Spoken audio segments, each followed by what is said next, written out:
Picture this. A woman sits alone in her kitchen, watching her husband walk out the door with his mistress. He just handed her divorce papers. He called her worthless. He said she was holding him back.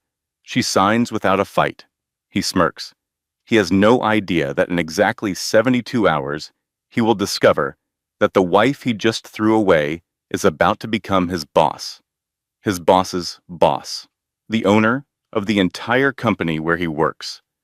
Because what Derek Morrison didn't know, what he couldn't possibly have imagined, was that his quiet, unambitious wife had just received a phone call from an attorney. Her biological father, a man she never knew existed, had just died, and he left her everything, $380 million, 51% of a $14 billion company, the power to destroy the man who destroyed her. But here's where the story takes a dark turn. Because the people who run that company, they know she's coming, and they will do anything to stop her. They will fabricate evidence. They will buy judges. They will turn her own daughter against her.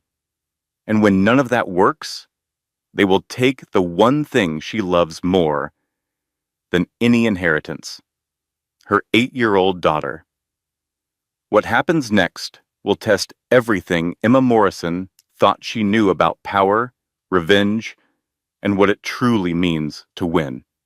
Value statement, lesson, and meaning. This story carries a powerful truth that most people learn too late. Your worth is never determined by someone else's ability to recognize it. The person who dismisses you today might desperately need you tomorrow. The quiet strength others overlook is often the foundation that outlasts everything built on noise and ego. And sometimes, the greatest revenge isn't destroying your enemies. It's building a life so meaningful that what they did becomes nothing more than a footnote in your story. The divorce papers landed on the kitchen table with a sound that would echo through Emma Morrison's memory for years to come. Not a crash, not a slam, just a soft thud of manila envelope against worn wood, the kind of sound that ends marriages. She didn't look up immediately. Her laptop screen glowed with the spreadsheet she'd been reviewing. Household finances she managed alone, bills she paid alone, a life she'd built largely alone, while her husband chased promotions and promises. "Emma, we need to talk." Derek's voice carried that particular tone she'd learned to recognize over 5 years of marriage, the tone that said he'd already made a decision and was now graciously informing her of it. She looked up, and there, standing behind her husband like a trophy he'd already won, was Vanessa Hartley, blonde hair perfectly styled, designer dress that cost more than Emma's monthly grocery budget, a smile that wasn't quite a smile, more like the expression a cat makes when it's cornered something smaller than itself. "What is she doing here?" Emma asked, though some part of her already knew. Some part of her had known for months, had noticed the late nights and the changed passwords and the way Derek looked at his phone instead of at her. "Moral support," Vanessa said, her voice sweet as antifreeze. "This is hard for Derek. I want a divorce." 3 words, 5 years of marriage, countless sacrifices, endless support, and dreams deferred again and again so Derek could climb his corporate ladder. All of it reduced to 3 words, delivered in their modest apartment while his mistress watched from the doorway. Emma set down her pen. "You brought your mistress to deliver divorce papers," she said slowly, testing each word like someone walking across ice that might crack. "In our home, where our daughter sleeps." Derek's jaw tightened. "See, this is exactly what I'm talking about. You're always so judgmental. Vanessa understands ambition. She gets the corporate world. You just hold me back, Emma. You always have." The sheer audacity of it almost made her laugh. Almost.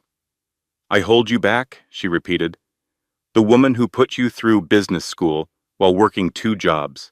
The woman who networked you into 3 promotions. The woman who pays 73% of the bills in this apartment. That woman holds you back. See? You're doing it again, making everything about money. Derek, I literally just stated facts. Numbers.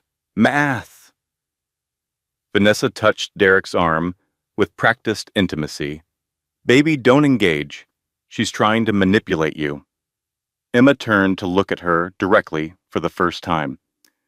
I'm sorry. Did the woman sleeping with my husband just accuse me of manipulation? Is that what's happening right now? Derek slid the divorce papers across the table. His signature was already there, bold and aggressive, with an unnecessary flourish. The signature of a man who thought he was winning something.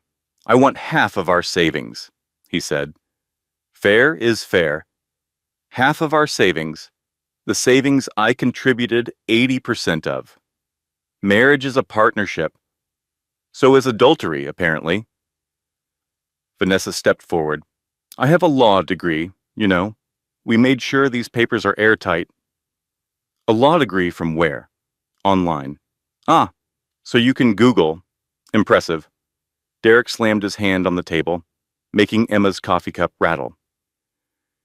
Just sign the papers, Emma. Don't make this harder than it needs to be. She looked at him then, really looked at him, at the man she'd loved since they met at a coffee shop 7 years ago, at the face she'd memorized in happiness and worried over in sickness, at the stranger he'd become somewhere along the way while she wasn't paying attention. You know what, Derek? You're right. Let's not make this hard. She picked up the pen. She signed her name. Clean, efficient, no drama. Derek's expression flickered with something that might have been disappointment. He'd wanted a fight, she realized. He'd wanted tears and begging, and the satisfaction of walking away from someone who desperately wanted him to stay. She gave him none of that. I'll be out by tomorrow, he said, already moving toward the bedroom. You can keep the apartment. How generous. The apartment that's in my name, with the lease I signed, that I pay for. Always about money with you.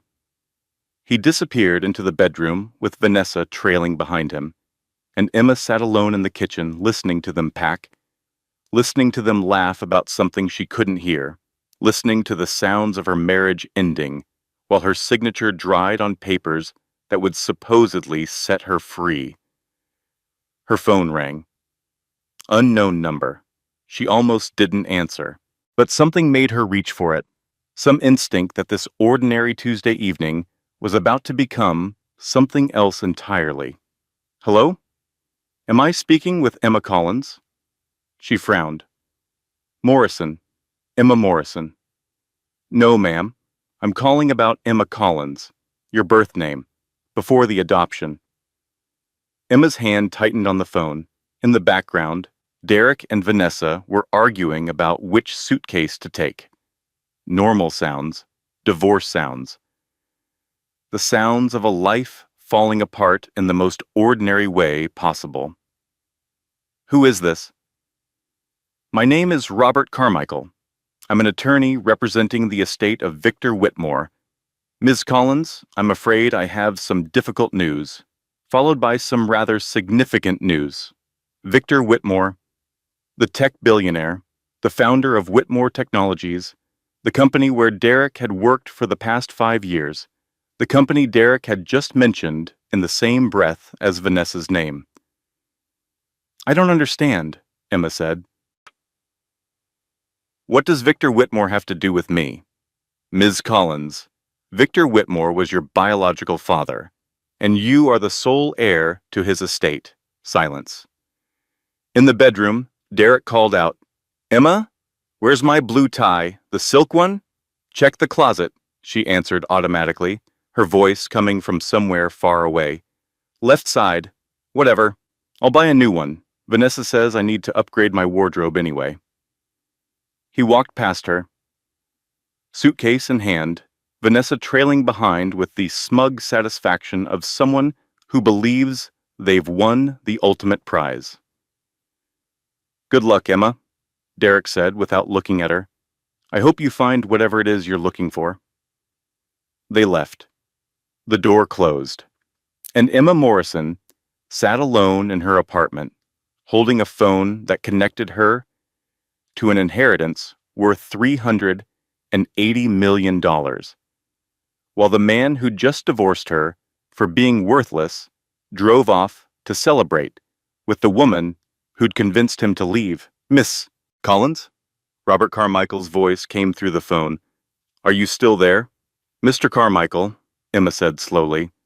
You said Whitmore Technologies?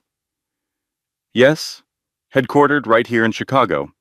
You'll need to meet with the board within 72 hours to formally accept your inheritance and assume your position as majority shareholder.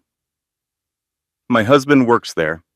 Soon-to-be ex-husband, Derek Morrison, senior project manager. There was a long pause on the line. I see, Carmichael said finally. That's going to make Monday's board meeting rather interesting. Emma looked at the divorce papers on the table, at Derek's aggressive signature, at her own careful one beside it. Yes, she said, I imagine it will. Morning light filtered through curtains that needed replacing, illuminating an apartment that felt emptier than it had any right to be. Derek had only taken his clothes and some personal items, but the absence of him left a vacuum that seemed to pull at everything else. Emma hadn't slept. She'd spent the night reading and rereading the documents Robert Carmichael had emailed her, trying to make sense of a reality that refused to settle into anything recognizable. Victor Whitmore was her father. Victor Whitmore, who had died 3 weeks ago from cancer, he'd kept private until the end. Victor Whitmore, who had built a technology empire worth $14 billion. Victor Whitmore, who had apparently watched her from a distance her entire life, funding scholarships she thought she'd earned, arranging opportunities she thought she'd created, playing guardian angel to a daughter he'd given away 30 years ago. The letter he'd left her was still open on her laptop screen. She'd read it 11 times. Emma, I was a coward. I chose my company over you. My reputation over my responsibility. I told myself I was protecting you, but I was protecting myself. You deserved a father, and I gave you money instead. I'm sorry, it's not enough. It will never be enough, but everything I built is yours now. Do something better with it than I did. Footsteps in the hallway announced her daughter before the small voice reached her. Mommy, where's Daddy? Lily stood in the doorway, 8 years old and already too perceptive for comfort. She had Derek's eyes, but Emma's mouth, and right now both features were arranged in an expression of confusion that broke Emma's heart. Baby, come sit with me. We need to talk, she explained as gently as she could. Mommy and Daddy weren't going to live together anymore. It wasn't Lily's fault. Both parents loved her very much. All the things the parenting books said to say, though no parenting book had prepared her for what came next. Is it because you're boring? The word hit like a physical blow. What? Daddy said you're boring? He said Vanessa is fun and you're boring, and that's why he's sad all the time. Emma's throat tightened. When did Daddy say that? When he thought I was sleeping. He talks to Vanessa on the phone at night. He says you don't understand him. He says you're just a meal ticket, and Vanessa is his soulmate. Meal ticket. Her husband had called her a meal ticket to his mistress, while their daughter pretended to sleep in the next room. Lily, sweetie, that's not... I want to live with Daddy and Vanessa. The words landed like stones in still water, sending ripples through everything Emma thought she understood about her own child. You want to live with Daddy? Vanessa said she'd teach me to swim. She has a pool at her building. She said you probably can't even swim because you're always working. Emma realized. with the kind of clarity that comes only from genuine devastation, that Vanessa hadn't just stolen her husband. She'd been cultivating her daughter. Weeks or months of careful manipulation, turning an 8-year-old against her mother, one conversation at a time. Lily, whatever Vanessa told you, she's nice, Mommy. She buys me presents. She says when her and Daddy get married, I can be the flower girl and wear a princess dress. When? Not if. Vanessa had already been planning the wedding while Derek was still signing divorce papers. Emma wanted to scream. She wanted to shake her daughter and make her understand that Vanessa was a manipulator who had deliberately destroyed their family. She wanted to expose every lie, every deception, every calculated move in Vanessa's campaign to steal everything Emma had built.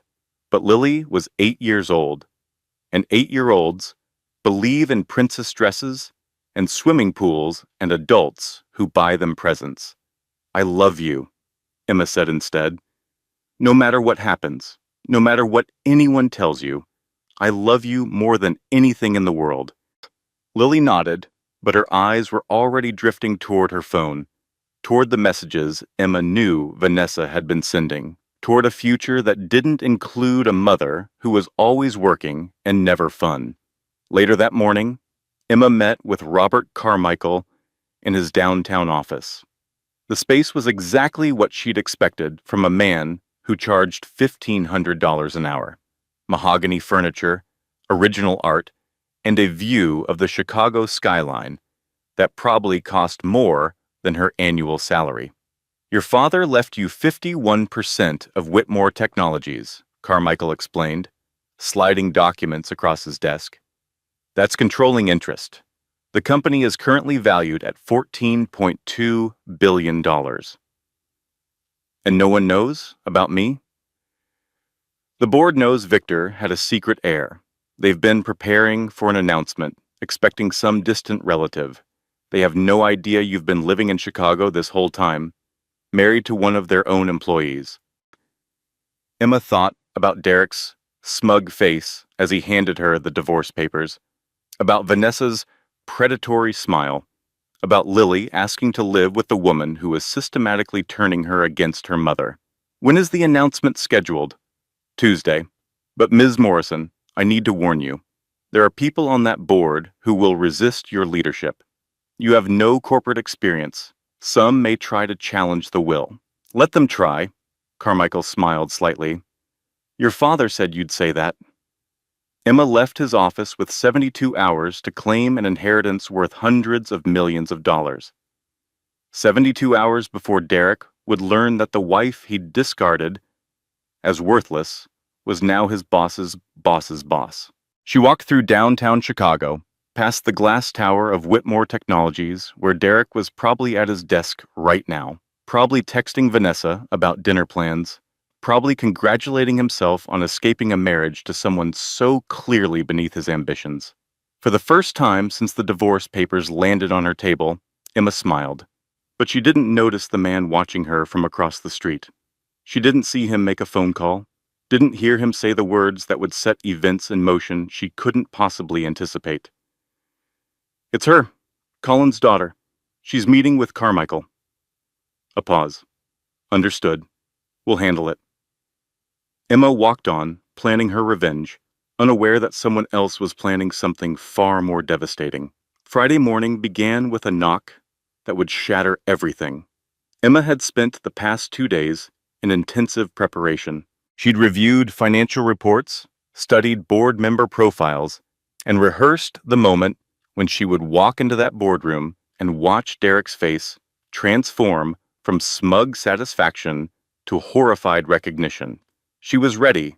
She was powerful. She was about to become one of the wealthiest women in Chicago.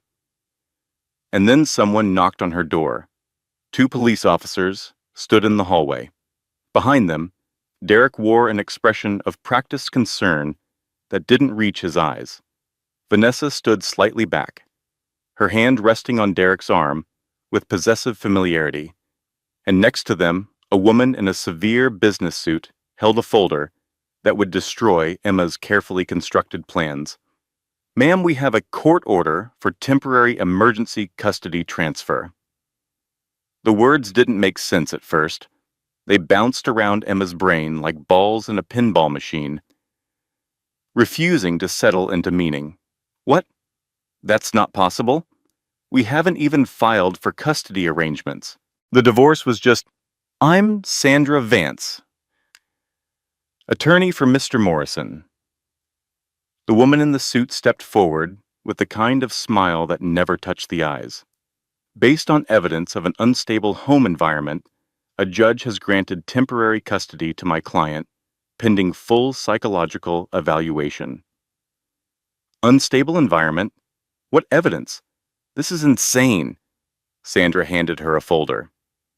Inside, Emma found photographs of her apartment that she didn't recognize. Rooms made to look chaotic, dirty, dangerous. Dishes piled in sinks she kept spotless. Clothes scattered across floors she vacuumed weekly. A narrative of neglect constructed from staged photographs and lies. Worse than the photos were the text messages, screenshots of conversations she'd never had, threats she'd never made, rants about Derek and Vanessa that bore her name but not her words. I never sent these texts, Emma said, her voice rising with panic she couldn't control. These photos are staged. Someone broke into my apartment and... Ma'am, please remain calm. The officer's hand moved toward his belt, a subtle warning. The court order is valid. We're here to execute a lawful transfer. Derek stepped forward, his face arranged in an expression of wounded concern. Emma, we're worried about you. You've been under so much stress. We just want what's best for Lily. What's best for Lily is staying with her mother, not with the woman who... Ma'am? The officer's voice sharpened. I need you to step back and allow us to proceed. Lily appeared in the hallway behind Emma, her backpack already on, her small face confused and frightened by the uniforms and the tension and the adults who wouldn't stop arguing. Mommy? What's happening? Emma dropped to her knees, pulling her daughter close. Baby, there's been a mistake. Mommy's going to fix it, okay? I promise. I'm going to fix everything. Lily, come with Daddy. Derek's voice was gentle, warm, the voice of the man Emma had married before Vanessa rewrote his personality. We're going to go stay at Vanessa's place for a little while. Remember her pool? Lily's eyes lit up despite her fear. The pool? Can we go swimming? Of course, sweetheart. Every day if you want. Emma watched her daughter's loyalty shift in real time, watched the promise of swimming pools outweigh the security of her mother's arms, watched 8 years of sacrifice lose to 6 months of strategic gift-giving. I want to stay with Mommy. The words were quiet, uncertain, but they were there. Lily was choosing her. Derek's expression flickered with something ugly before smoothing back into concern. Lily, sweetheart, remember what we talked about? Remember what the nice lady said about Mommy needing some time to get better? But Mommy's not sick. Not that kind of sick, baby. Mommy's just very tired and very stressed, and sometimes mommies need to take a break so they can be the best mommies they can be. Right, Emma? He looked at her, over their daughter's head, and Emma saw the truth in his eyes. This wasn't just about custody. This was punishment. This was Derek asserting power he'd never had during their marriage, taking the one thing Emma valued more than any inheritance or corporate empire. You can't do this, Emma whispered. The court says we can. Sandra Vance stepped forward with papers that probably weren't legal, with orders that probably wouldn't survive scrutiny, but that didn't matter right now. Right now, uniformed officers stood in Emma's apartment with the authority to take her child, and nothing she said would change that. Mommy, I'm scared. I know, baby, I know. But you need to go with Daddy for just a little while, okay? Just until Mommy can talk to some people and explain that there's been a mistake. You promise? I promise. I will always come for you, no matter what. Do you understand?" Lily nodded, but her eyes were wet, and her lip was trembling, and when Derek took her hand and led her away, she kept looking back at Emma with an expression that would haunt her mother for weeks to come. Vanessa paused in the doorway. She didn't speak, didn't gloat, didn't do anything that could be used against her later. She simply smiled, a small, satisfied expression that communicated everything words could not. "I win." The door closed. Emma stood alone in her empty apartment, custody order in hand, watching through the window as Derek loaded their daughter into his car and drove away. Her phone rang. "Ms. Morrison, this is Robert Carmichael. I've just received some disturbing news. It seems that Sandra Vance, the attorney representing your husband, is on retainer with Whitmore Technologies. She has been for years." Emma's legs gave out. She sank onto her couch, phone pressed to her ear, trying to process implications that kept multiplying. "It gets worse," Carmichael continued. "The judge who signed that custody order, Patricia Holloway, has received substantial campaign contributions from Whitmore board members, specifically from a man named Marcus Webb." "Who is Marcus Webb?" "Current acting CEO, your father's former protege, and the man who will lose everything if you claim your inheritance." The pieces clicked together with horrible clarity. This wasn't Derek being vindictive. This wasn't Vanessa being territorial. This was a coordinated attack by people with money and power and every reason to destroy her before she could threaten their positions. "They know who I am," Emma said. "It appears so. They're using my husband to destroy me. They're using everything they can. Ms. Morrison, I strongly suggest we accelerate our timeline."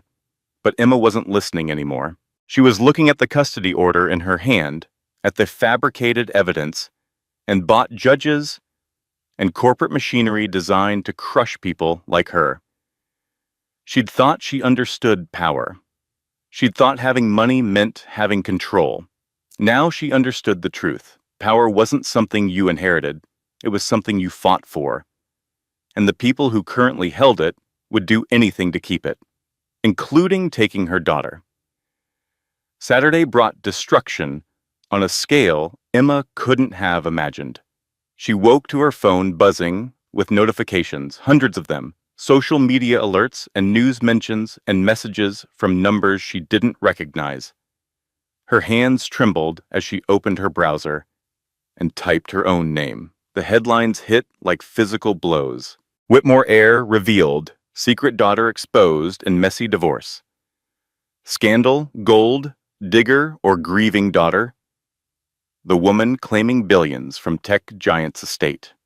Unstable mother loses custody amid inheritance controversy. The articles contained everything. Her adoption records, which were supposed to be sealed. Her financial history twisted to suggest she'd married Derek knowing about his connection to Whitmore Technologies. Photos from her apartment, the same staged images from the custody hearing, now broadcast to millions of people who would never know they were lies. The comments were worse. Another con artist trying to steal from a dead man's legacy. Convenient timing that she shows up right after he dies. Poor Derek. Imagine finding out your wife was hiding this the whole time. She deserves to lose her kid. Women like this shouldn't be mothers. Emma read until she couldn't anymore, until the words blurred together into a wall of hatred aimed at a person who didn't exist, a monster constructed from fabricated evidence and strategic leaks. Her phone rang. Robert Carmichael, his voice tight with controlled fury. "The board has called an emergency meeting for tomorrow. They're voting to challenge the validity of Victor's will before you can formally accept your inheritance. Can they do that? They're claiming Victor wasn't of sound mind when he added you to his will. They have doctors willing to testify that his cancer treatment affected his judgment, medical experts who never examined him, rendering opinions based on records they couldn't possibly have accessed legally." Emma laughed. a sound without humor. So they're going to steal my inheritance by lying about my father's mental state. Money makes lies very convincing, Ms. Morrison, and right now, they have all the money. There's more, isn't there? A pause. Derek filed a restraining order against you this morning. You can't come within 500 feet of him, Vanessa or Lily, until the custody hearing. The phone nearly slipped from Emma's fingers. I can't see my own daughter? I'm so sorry. I've never seen an attack this coordinated, this vicious. Someone wants you destroyed, and they're willing to spend whatever it takes to make that happen. After the call ended, Emma sat on the floor of Lily's room, surrounded by toys and drawings and the lingering scent of her daughter's shampoo. She found a picture Lily had drawn recently, a family portrait in crayon. 3 figures stood in front of a house: Daddy, Vanessa, me. No mother, no Emma, just a family that didn't include her anymore. She broke then, completely and totally, crying until her chest ached and her throat burned, and there were no tears left to shed. She'd lost everything: her daughter, her reputation, her inheritance, her future. Her phone buzzed with a text from an unknown number. Walk away, drop the inheritance claim. You'll get your daughter back. This is your only warning. Emma stared at the message for a long time. The smart thing to do, the safe thing, would be to accept defeat. Take whatever scraps they offered. Rebuild a quiet life somewhere far from Chicago and corporate boards and people with enough power to crush anyone who threatened them. But then she looked at Lily's drawing again, at the family that didn't include her, at the future her daughter had been taught to imagine, one where Mommy simply disappeared. Something shifted inside her. The grief didn't vanish, but something harder emerged alongside it, something that had been dormant for years, buried under compromise and sacrifice, and the slow erosion of a marriage she'd been trying to save. Emma Morrison had spent her entire adult life supporting other people's ambitions. She'd put her husband through school. She'd built his career. She'd raised his daughter while he climbed ladders and collected accolades and gradually decided she wasn't worth keeping. Now she had one chance to build something for herself, one chance to prove that she was worth more than a custody order and a stack of lies. She picked up her phone and called Robert Carmichael. I need a lawyer, a real one, someone who knows how to fight people like Marcus Webb. I know someone. Miranda Cole. She's expensive, she's aggressive, and she's never lost a case against a Fortune 500 company. Can she win against someone who's willing to kidnap children and fabricate evidence? If anyone can, it's her. Set up a meeting, tonight. She hung up and looked around Lily's room one more time. Then she stood, wiped her face, and began to plan.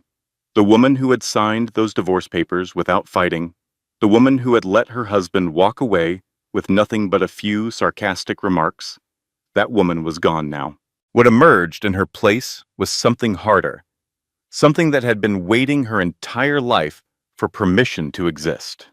They wanted a fight? Fine. She'd give them a war. Sunday morning, 10 a.m., 3 hours before the board's emergency meeting, Emma sat in Miranda Cole's office, surrounded by documents that would either save her or bury her forever. Miranda was everything Robert Carmichael had promised: sharp-featured, expensively dressed, with eyes that missed nothing, and a reputation for destroying corporate executives who thought their money made them untouchable. Marcus Webb has been embezzling from Whitmore Technologies for 6 years, Miranda said, spreading photographs and bank statements across her desk. Shell companies in Delaware, fake contracts with vendors that don't exist. Offshore accounts in 3 different countries, total theft, $43.7 million. Emma studied the evidence. How did you get this?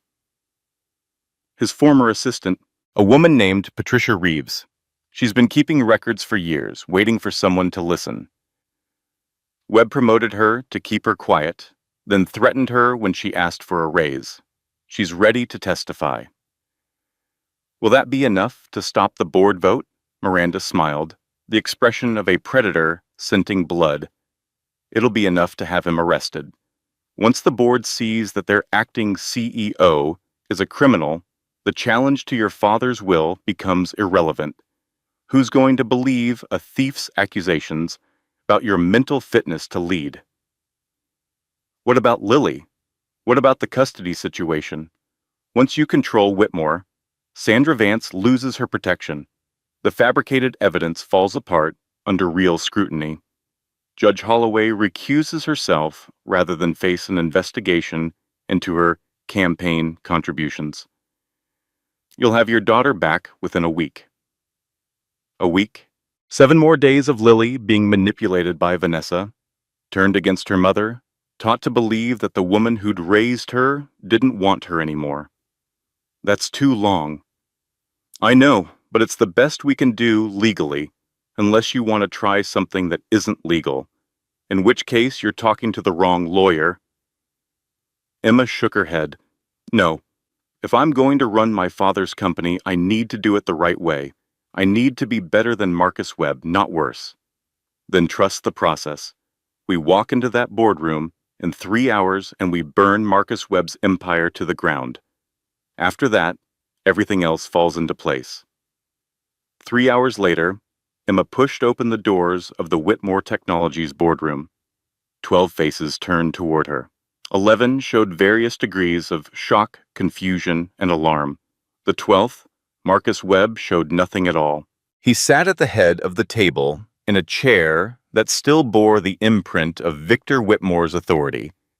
Silver-haired and impeccably groomed, the kind of man who'd spent so long wielding power that he'd forgotten what it felt like to have it challenged. "Ms. Collins," he said smoothly, not bothering to stand, "this is a closed meeting. You're not authorized to be here. It's Morrison, actually. And as the 51% shareholder of this company, I'm authorized to be anywhere I want." She walked to the head of the table. Marcus didn't move. "Please," Emma said. "Sit down, Marcus. You're going to want to be sitting for this." Miranda began distributing folders to each board member while Robert Carmichael took his place beside Emma, his presence a reminder that she wasn't alone in this fight. "What you're looking at," Miranda announced, "is documentation of 6 years of embezzlement by Marcus Webb. Shell companies, fraudulent contracts, falsified expense reports, total estimated theft, $43.7 million. The room exploded. Board members shouted questions, demanded explanations, turned on Marcus, with the particular fury of people who'd trusted someone only to discover that trust had been betrayed. Marcus tried to defend himself, tried to claim the evidence was fabricated, but his voice grew weaker as the documentation grew more damning.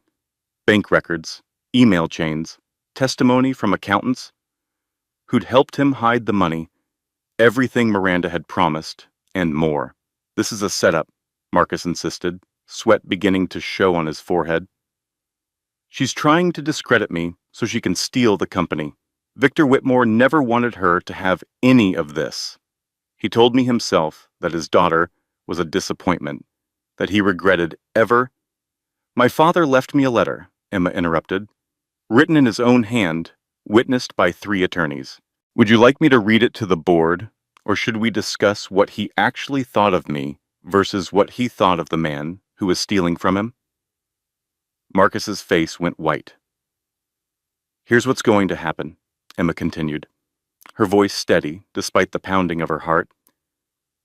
"You're going to resign, today. You're going to return every cent you stole, plus interest. You're going to drop the challenge to my father's will. In exchange, I won't press criminal charges. You can't do this. I can. I am. Do we have a deal? Or should I call the FBI agents who are waiting in the lobby? The room went silent. Marcus looked around at his fellow board members, searching for allies, finding none. One by one, they looked away, unwilling to stake their own careers on a man who'd been stealing from them for years. Fine, Marcus said finally. The word coming out like it was being torn from him. Fine, but this isn't over. You have no idea how to run a company like this. You'll destroy everything Victor built within a year. Maybe, but at least I'll be destroying something that belongs to me. Marcus stood, gathered what dignity he could, and walked out of the boardroom. The doors swung shut behind him, with a finality that made several board members flinch. Helen Ross, a woman in her 60s with silver hair and sharp eyes, looked at Emma with an expression that might have been respect. Miss Morrison, what would you like us to do now? For now, let's finish this meeting properly. We have a lot of work to do. 4 hours later, Emma left Whitmore Technologies as its majority shareholder and acting CEO. The media had caught wind of the drama, and reporters clustered outside the building, shouting questions about Marcus Webb's resignation and Emma's dramatic entrance. She gave them nothing.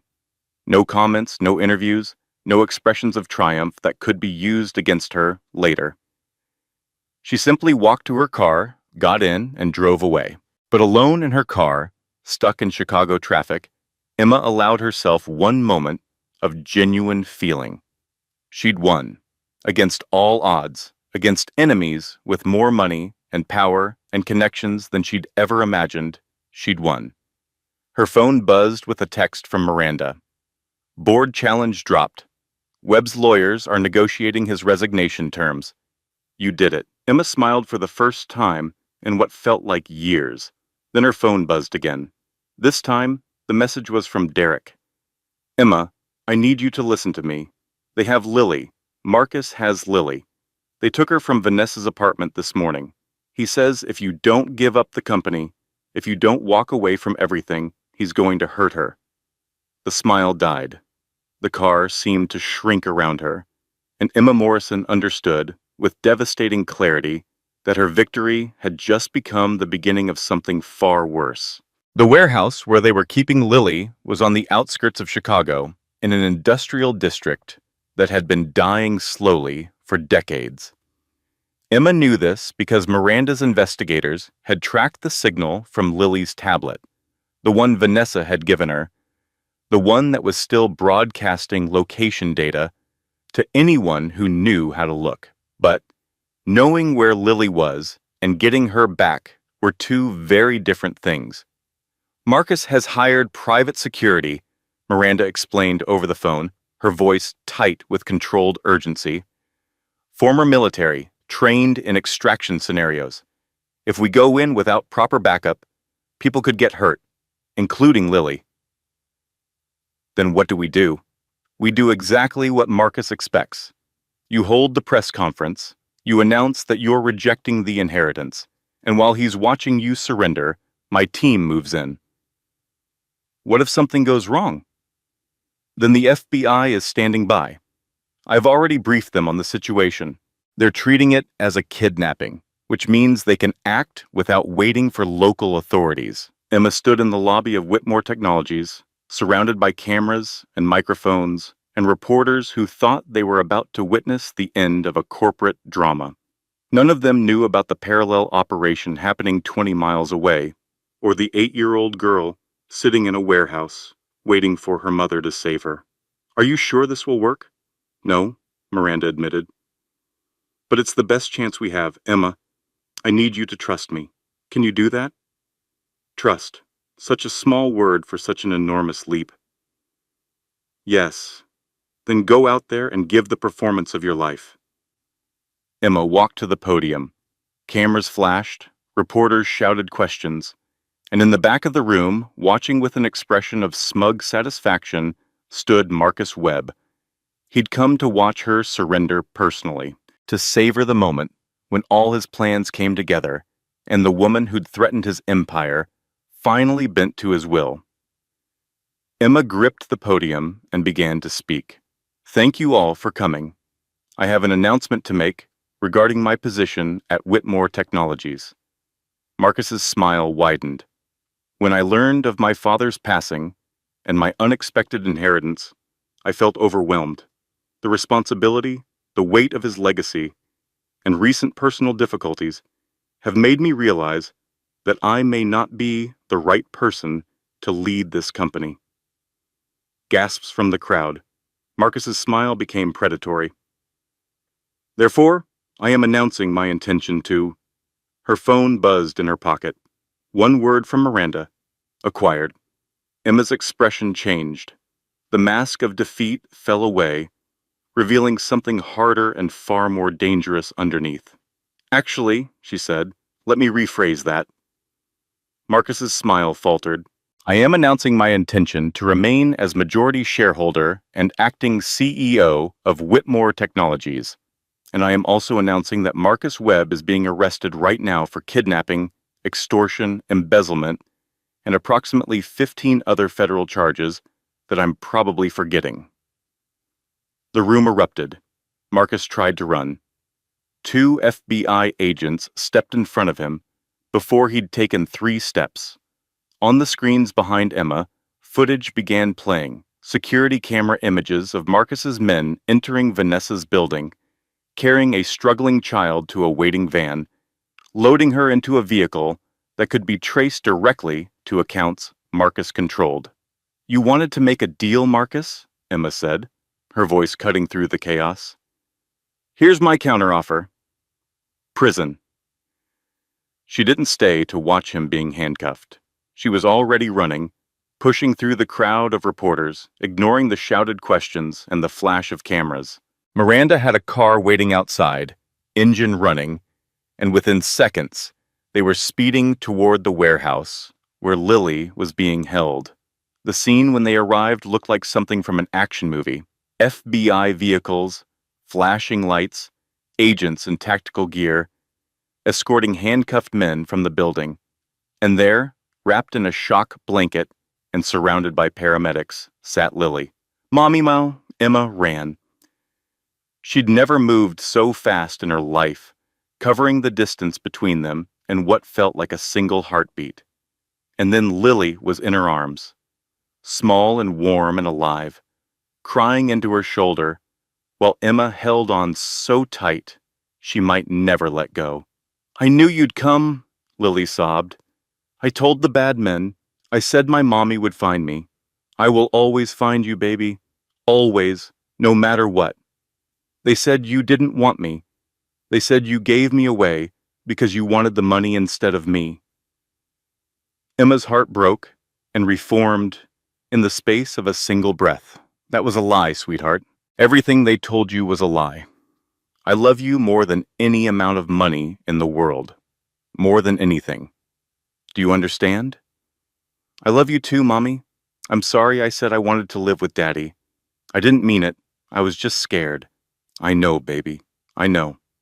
Derek appeared at the edge of the crime scene, looking more broken than Emma had ever seen him. He'd been questioned by the FBI, cleared of direct involvement but implicated in the conspiracy through his relationship with Marcus. His career was over, his reputation was destroyed, and the woman he'd left his wife for had disappeared the moment things got difficult, proving that Vanessa's loyalty had always been conditional. "Emma," he said, his voice cracking, "is she okay? Is Lily okay?" Emma looked at him over their daughter's head, the man she'd married, the man who'd betrayed her, the man who'd let himself be used as a weapon against his own family. "She's safe," Emma said. "No thanks to you. I didn't know. I swear I didn't know what Marcus was planning. I thought he was just helping me get custody. I didn't know he'd take her. I didn't know." "Stop!" Derek stopped. "You didn't know because you didn't want to know. You didn't ask questions because the answers might have made you uncomfortable. You let yourself be manipulated because it was easier than thinking for yourself." I'm sorry. I know you are. But sorry doesn't fix what happened. Sorry doesn't undo the terror our daughter experienced. Sorry doesn't give me back the days I spent thinking I might never see her again. Derek nodded, tears streaming down his face. What do you want me to do? Emma held Lily closer, feeling her daughter's heartbeat against her own chest. Right now, I want you to go home. We'll talk about custody arrangements when things settle down. But Derek? Yes? If you ever put our daughter in danger again, I will use every resource I have to make sure you never see her again. Do you understand? He understood. She could see it in his eyes, the recognition that the power dynamic had shifted permanently. He wasn't married to a quiet wife who supported his ambitions anymore. He was the ex-husband of one of the most powerful women in Chicago, and his access to their daughter depended entirely on her willingness to grant it. I understand, he said. He left. Emma carried Lily to the waiting car, wrapped her in blankets, and held her during the entire drive back to the city. Miranda handled the press, the police, the endless questions from people who wanted to understand how a custody dispute had escalated into a kidnapping plot. But Emma didn't care about any of that. She had her daughter back. Nothing else mattered. 6 months passed. The news cycle moved on to other scandals, other dramas, other people's tragedies. Marcus Webb pleaded guilty to multiple federal charges and was sentenced to 23 years in prison. Sandra Vance was disbarred. Judge Holloway resigned rather than face an investigation into her corrupt rulings. And Emma Morrison began the slow work of rebuilding. Whitmore Technologies thrived under her leadership. She brought in ethical consultants, restructured the board, and implemented transparency measures that made the company a model for corporate responsibility. Stock prices rose. Employee satisfaction improved. The business press that had once called her a gold digger now praised her as a visionary leader. But the professional success was secondary to the personal healing. Lily went to therapy twice a week, working through the trauma of her kidnapping with a specialist who knew how to help children process experiences too big for their small minds to contain. She had nightmares sometimes, and on those nights Emma held her until dawn, whispering promises of safety until they both fell asleep. The custody arrangement with Derek was complicated but functional. He had Lily on weekends, supervised at first, then gradually unsupervised as he proved he could be trusted. He'd changed since the kidnapping, humbled by his role in the disaster, determined to become the father Lily deserved. He was living in a small apartment now, working at a community center, teaching job skills to at-risk youth. The corporate ladder he'd spent years climbing had collapsed beneath him, and in its wreckage, he'd found something that looked almost like purpose. Emma visited him there one afternoon, 6 months to the day since Lily's rescue. "You look different," she said, taking in the modest surroundings, the lack of designer furniture, the absence of any of the status symbols he'd once valued so highly. Good different or bad different? Just different.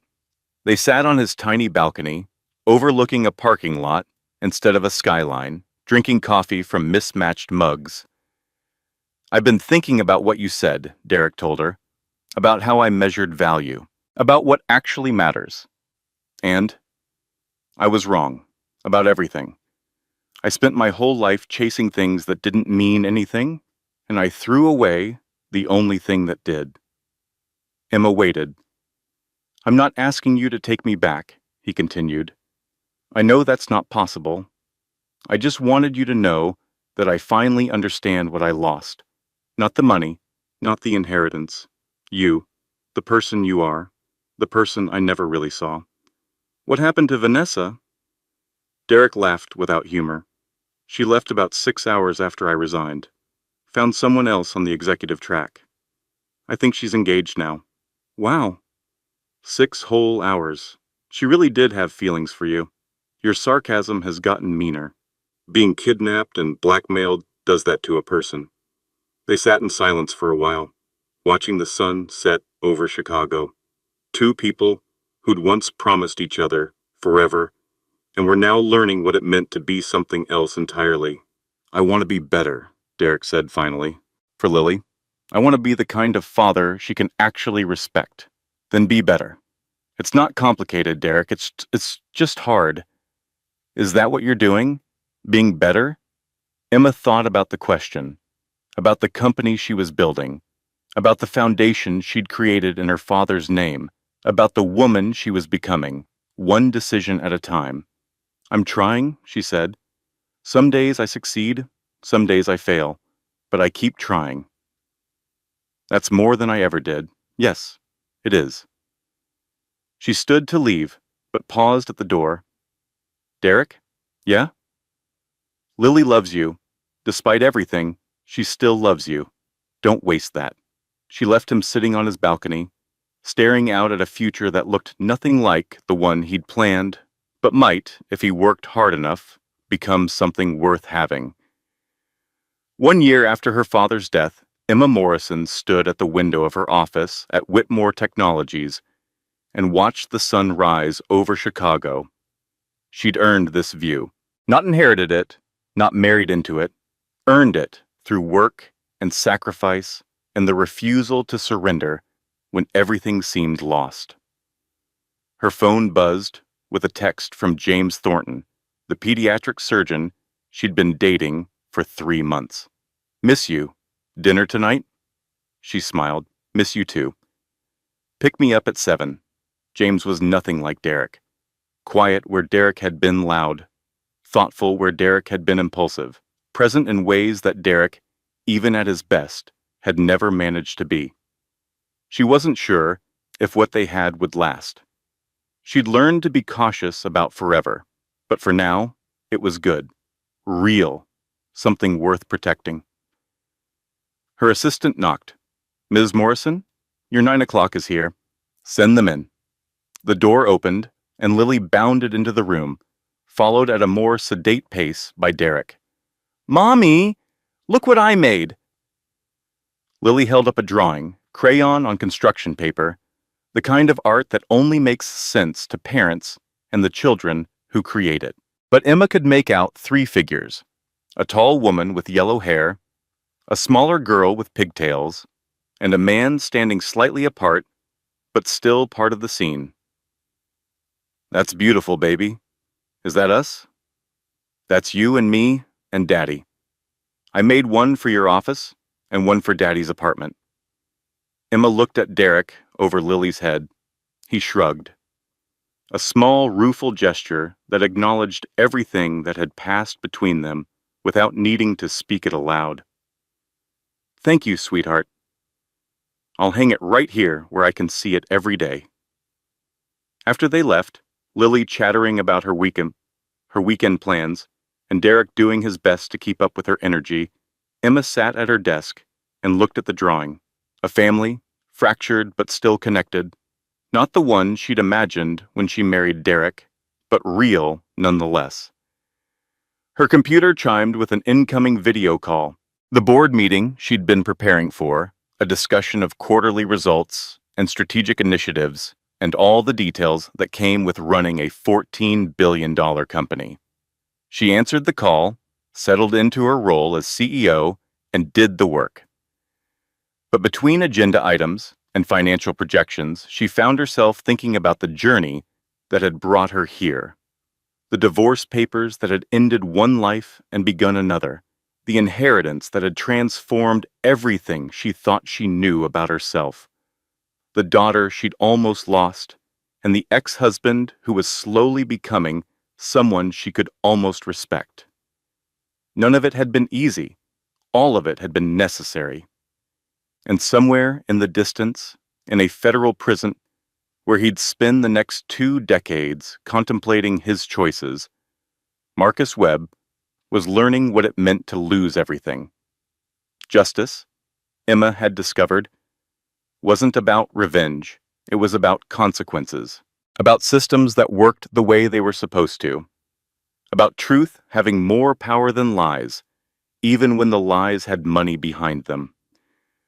The meeting ended, the sun climbed higher over Chicago, and Emma Morrison went back to building something her father had only dreamed of, a company that valued people over profit, integrity over appearances, and the kind of power that came from lifting others up instead of pushing them down.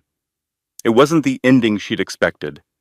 It was better. The letter was hidden in her father's files, buried beneath decades of corporate documents and personal correspondence. Emma found it on a Tuesday evening, 1 year and 3 months after Victor Whitmore's death, while she was reviewing old materials for a company history project. The envelope was addressed to her in handwriting she recognized, but the date on the letter was wrong, 2 years before her father died, when he was supposedly still keeping her existence a secret from everyone except his lawyers. She opened it. Emma, if you're reading this, then my first letter reached you, and you've probably claimed your inheritance. I hope you found happiness with it. I hope you've built something meaningful. But there's something I didn't tell you, something I couldn't put in the official will because it would have raised too many questions. You weren't my only child. Emma's heart stopped. 32 years ago, a year before you were born, I had another daughter, your sister. I placed her for adoption too. The same cowardice, the same shame, the same terrible choice. I lost track of her for years. I couldn't find her, couldn't discover what had happened to her. But 6 months before I wrote this letter, I finally located her. Emma, your sister works for Whitmore Technologies. She's been there for years. She doesn't know who she is. She doesn't know about you. And she has no idea that the man who gave her every promotion, every opportunity, was actually her father, watching from a distance, the same way I watched you. Her name is Vanessa Hartley. The letter fell from Emma's hands. Vanessa, the woman who had destroyed her marriage, the woman who had stolen her husband, the woman who had helped kidnap her daughter, her sister. Emma read the rest of the letter in a daze, barely absorbing the words. Victor's explanations, his justifications, his hope that someday Emma would find Vanessa and build the family he'd never had the courage to give them. Find her, Emma. Find your sister. And maybe together, you can build the family I never had the courage to give either of you. She sat in her father's office, her office now, surrounded by everything she'd inherited, and tried to make sense of a truth that refused to settle into any shape she recognized. Vanessa was her sister. Vanessa, who had grown up without knowing where she came from. Vanessa, who had filled the hole inside herself with ambition and manipulation and other people's husbands. Vanessa, who had done terrible things, but had never known the one thing that might have made her different. Emma picked up her phone. She found Vanessa's number in her contacts, a remnant from the divorce proceedings that she'd never bothered to delete. Her finger hovered over the call button for a long moment. What would she say? How do you tell someone that the father they never knew was the same man who employed them for years, watching from a distance, shaping their career, without ever revealing himself? How do you tell someone they have a sister? She pressed the button. Vanessa answered on the third ring. Hello? Vanessa, it's Emma. Silence. I need to see you. There's something you need to know. More silence. Then, carefully, if this is about Derek, it's not about Derek. It's about Victor Whitmore and why he really promoted you all those years. Longest silence yet. What are you talking about? Not over the phone. Can you meet me? Tomorrow morning. There's a coffee shop on Michigan Avenue, the one with the blue awning. Why should I trust you? You shouldn't. I wouldn't, if I were you. But Vanessa, I swear to you, What I have to tell you will change everything you think you know about yourself. And I think you deserve to hear it, even if you hate me. A pause that stretched into eternity. Fine. Tomorrow, 9 o'clock. Thank you. Emma hung up. She looked at her father's letter again, at the secrets he'd kept and the messes he'd left behind. Then she looked at Lily's drawing, still hanging on her wall, the one that showed a fractured family somehow still connected. Tomorrow, she would tell Vanessa the truth. Tomorrow, everything would change again. But tonight, she had dinner with James, and bedtime stories with Lily, and all the ordinary moments that made up a life worth living. The extraordinary could wait until morning. The coffee shop was quiet at 9 in the morning, most of the breakfast rush already gone, the lunch crowd not yet arrived. Emma sat at a corner table, with 2 cups of coffee, watching the door, waiting for the woman who had once been her enemy. Vanessa arrived exactly on time. She looked different than Emma remembered, smaller somehow, less polished. The past year hadn't been kind to her. Her perfectly styled hair was now pulled back in a simple ponytail. Her designer clothes had been replaced by something off the rack. The predatory confidence that had once defined her had faded into something more uncertain. She sat down across from Emma without speaking. "Thank you for coming." Vanessa shrugged. "You said it would change everything. I figured I didn't have much left to lose." Emma slid the letter across the table. "Read this." Vanessa read. Emma watched her face change as the truth sank in. Confusion first, then disbelief, then something that looked almost like hope, before hardening into defensive skepticism. This could be fake. You could have written this yourself. "I could have, but I didn't. There's a DNA test facility 2 blocks from here. We can walk over right now and confirm what that letter says." "Why would you do that? Why would you tell me any of this? I helped destroy your marriage. I helped Marcus Webb try to destroy your life. Why would you give me this?" Emma had thought about this question for weeks, turning it over in her mind, trying to understand her own motivations. "Because I know what it's like to grow up without knowing where you came from. Because I spent my whole life feeling like there was something missing, some piece of myself that I couldn't find. And then I discovered that my father had been watching me all along, shaping my life from a distance, giving me everything except himself." She paused. "You had that same experience, Vanessa, the same absent father, the same carefully orchestrated opportunities, the same hole inside you that nothing could fill.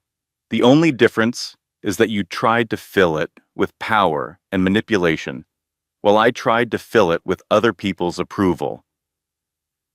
Vanessa's eyes were wet. "I didn't know." "I know. All those years, I felt like I didn't belong anywhere. Like everyone else had something I didn't have, some foundation, some security. I thought if I could just get enough success, enough money, enough control, I could build that foundation myself. How did that work out?" A bitter laugh. "About as well as you'd expect." They sat in silence for a while, 2 women shaped by the same absent father, broken in different ways, trying to find some common ground in the wreckage. "I'm not going to pretend we're going to be a family," Emma said finally. "What you did, helping Marcus, helping Derek, almost getting my daughter killed, I don't know if I can forgive that." "I'm not asking for forgiveness. Then what are you asking for?" Vanessa looked at her with something Emma had never seen in her eyes before. Not calculation, not strategy, just raw, desperate honesty. "A chance to be different, to be better. I know I don't deserve it, but if there's any part of you that understands what it's like to grow up without knowing where you came from, maybe you understand why I became who I became." Emma considered this for a long moment. "I'm not offering you a job. I'm not offering you money. I'm not offering you anything except this, coffee. Once a month, we can talk, We can figure out who we are to each other. That's it?